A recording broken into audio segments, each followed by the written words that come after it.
Mesdames, Mademoiselles et Messieurs, bienvenue sur le journal de ce jour. Dimanche, le député Mohamed Al-Abani a déclaré à rejeter les crimes et violations commis en Libye par les milices fidèles à la Turquie. Al-Abani a expliqué dans un article sur sa page officielle sur le site de réseautage social Facebook que la communauté internationale, en particulier les États membres permanents du Conseil de sécurité, doit mettre fin aux pratiques turques et ces violations de ces résolutions internationales et la menace à la paix et à la sécurité internationale.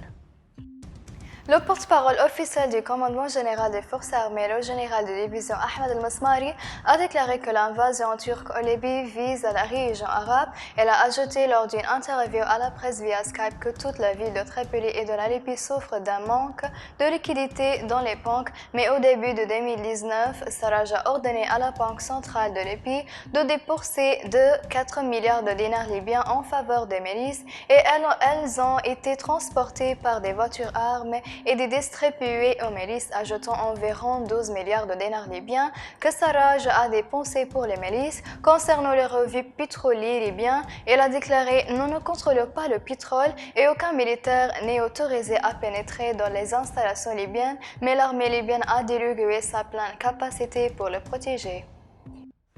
Le comité nommé par le Premier ministre, M. Abdallah Thani, a fait le tour de l'hôpital martyr Mohamed El-Mgharief à Ajdebia, confirmant que l'hôpital souffre de la faiblesse des services fournis aux citoyens en raison de la mauvaise gestion de l'administration abusée.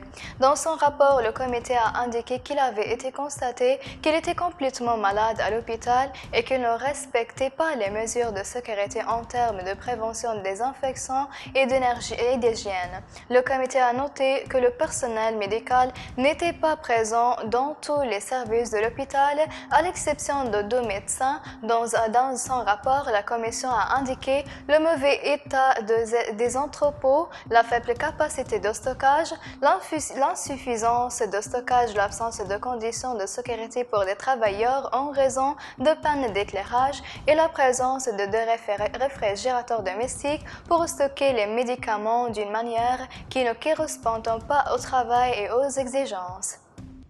Le directeur du bureau d'information du centre médical de Benghazi, Khalil Kouedira, a confirmé dimanche soir la sortie de 6 cas du Burj al-Amal après s'être remis au virus corona.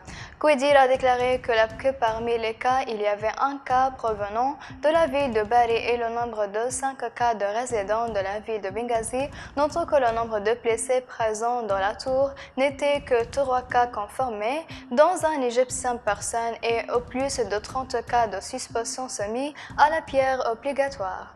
Mesdames et messieurs, la fin des résumés. Merci de m'avoir attiré votre attention et au revoir.